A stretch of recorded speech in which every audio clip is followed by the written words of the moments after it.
নির্ধারিত সময়ে নির্বাচন হবে কিনা সে বিষয়ে দেশের অনেক মানুষ এখনো সংশয়ে আছে বলে মনে করেন অর্থনীতিবিদ ডক্টর দেবপ্রিয় ভট্টাচার্য। আগামী কয়েক সপ্তাহ বা কয়েক মাস বাংলাদেশের জন্য অত্যন্ত গুরুত্বপূর্ণ সময় বলে মন্তব্য করেন তিনি। অন্যদিকে সুষ্ঠু ভোট উপহার দেওয়া কর্মকর্তাদের সাংবিধানিক দায়িত্ব মত আলোচকদের। আরও জানাচ্ছেন ভাস্কর ভাদুরী। নেতাদেরকে ওই রকম একটা নির্বাচনী ব্যবস্থার সংস্কার ও অগ্রগতি বিষয়ে আলোচনা সভার আয়োজন করে সুশাসনের জন্য নাগরিক সুজন।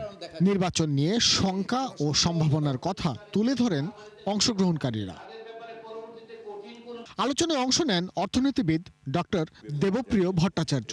নির্বাচন নিয়ে গত 2 মাসে 8টি বিভাগীয় শহরে বিভিন্ন শ্রেণী পেশার মানুষের সাথে আলোচনার নির্যাস তুলে ধরেন তিনি।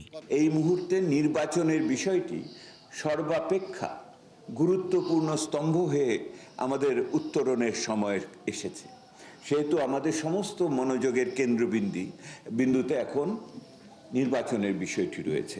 এটা ওনারা সকলেই মনে করছে এবং সেই নির্বাচনকে কেন্দ্র করে একটাই তো প্রশ্ন আছে, নির্বাচন আদৌ হবে কিনা, আর দ্বিতীয় প্রশ্ন যেটা এসছে, নির্বাচন হলেও সেটার গুণমান কি হবে। নির্বাচনের আগে অবৈধ অস্ত্র উদ্ধারের বিষয়টির উপর গুরুত্ব দিতে বলেন তিনি।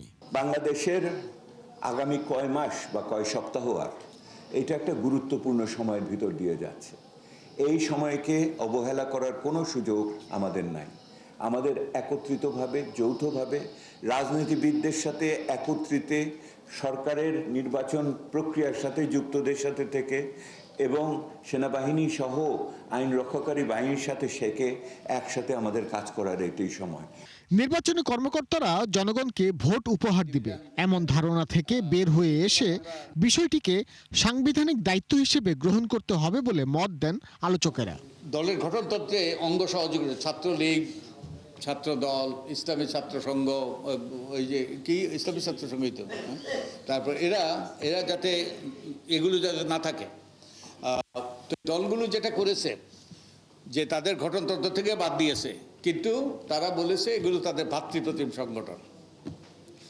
ওই যে পুরানো পানীয় নূতন ভোট কেন্দ্র দখল, আসলে ভোট কেন্দ্র সব কিন্তু নষ্ট করার দরকার নাই। একটা যখন প্রতিযোগিতামূলক নির্বাচন হয় তখন একটা বা দুইটা ভোট কেন্দ্র দখল করে রেজাল্টটা কিন্তু ডিসাইসিভ করে ফেলা যায়। আর নির্বাচন ব্যবস্থা সংস্কার কমিশনের অনেক গুরুত্বপূর্ণ সুপারিশ আমলেই নেওয়া হয়নি বলে অভিযোগ করেন বদিউল আলম মজুমদার। তারা আইনের উদ্দেশ্য যেটা। ভাস্কর ভাদুরী, ৭১, ঢাকা।